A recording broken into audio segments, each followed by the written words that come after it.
ദൈവമാരെന്ന് അറിയത്തില്ല. എന്ന് മാത്രമല്ല രാഹുകാലത്ത് ഇന്ന് ഒരു മോചനം നൽകി തരുവാൻ കഴിഞ്ഞിട്ടില്ല.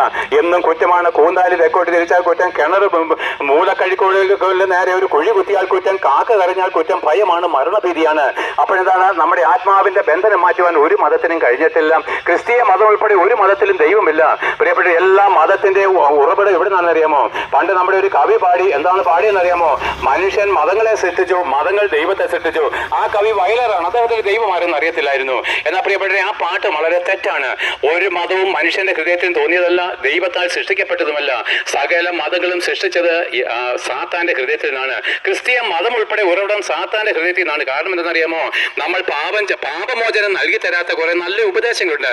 പാവങ്ങളെ സഹായിക്കുക, പട്ടിണി കിടക്കുന്നവരെ ഉടിപ്പിക്കുക, ഒത്തിരി ഒത്തിരി നല്ല കാര്യങ്ങൾ നിങ്ങൾ ഇതൊക്കെ ചെയ്തിട്ടുള്ളവരാണ്. നിങ്ങൾ എന്താണ്? അനേകർക്ക് നന്മ ചെയ്തിട്ടുള്ളവരാണ്. പക്ഷെ നിങ്ങൾ മരിക്കുമ്പോഴും പാപമോചനം കിട്ടുന്നില്ലെങ്കിൽ നിങ്ങൾ സാത്താനോട് കൂടെ നരകാഗ്നിയിലേക്ക് ഒടുങ്ങിപ്പോവുകയാണ്.